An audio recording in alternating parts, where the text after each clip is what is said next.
അല്ല, ഇത് മുഖ്യമായും കേരളത്തിലെ കോൺഗ്രസിനടുത്തുള്ള ഗ്രൂപ്പ് വഴക്കിൻ്റെ ഭാഗമായി പല നേതാക്കന്മാരെടുത്ത നിലപാടുകളാണ് ഇങ്ങനെയൊരു തീരുമാനത്തിലേക്ക് എത്തിച്ചേർന്നത്.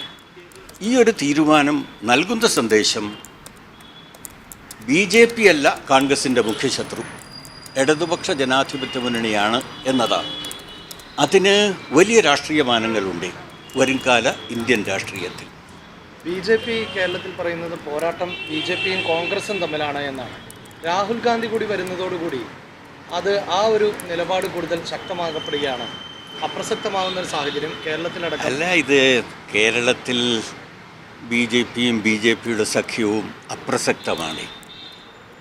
അവർ വളരെ പുറകിലുള്ള മൂന്നാമത്തെ കക്ഷി മാത്രമാണ്. ഈ രാഹുൽ ഗാന്ധി വരുന്നതോടുകൂടി കോൺഗ്രസിന് വലിയ മേൽക്കൈ ഉണ്ടാകുമെന്നാണ്, 20-20 സീറ്റ് നേടാൻ. ഇതിനെ നേരിടാനുള്ള രാഷ്ട്രീയമായ സംഘടനാപരമായ കെൽപ്പ് ഇടതുപക്ഷ ജനാധിപത്യ മുന്നണിക്കുണ്ട്, ജനപിന്തുണയുമുണ്ട്. അതുകൊണ്ട് അതിൽ ഞങ്ങൾ ഭയപ്പെടുന്നില്ല. ഇതൊരു രാഷ്ട്രീയ സന്ദേശം നൽകുന്നു. ആ രാഷ്ട്രീയ സന്ദേശം BJP അല്ല കോൺഗ്രസിൻ്റെ മുഖ്യ എതിരാളി, ഇടതുപക്ഷമാണെന്നുള്ളതാണ്. അതിന് വലിയ രാഷ്ട്രീയ മാനങ്ങളുണ്ട്. വരട്ടെ.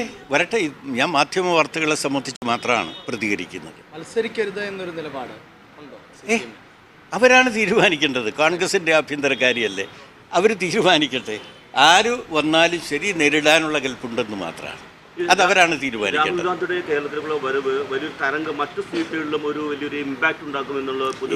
അത് വെറും പച്ചാലവേല മാത്രമാണ്. ഇതിനെ നേരിടാനുള്ള കെൽപ്പ് ഞങ്ങൾക്കുണ്ട്. അതുമാത്രമല്ല, ഇത് നൽകുന്ന സന്ദേശം മറ്റൊന്നാണ്. കോൺഗ്രസിൻ്റെ BJP വിരോധ നിലപാടെന്നത് ന്യൂനപക്ഷങ്ങളെ കബളിപ്പിക്കാനുള്ള വെറും കപടനാട്യം മാത്രമാണ് തെളിയിക്കപ്പെടുന്നത്.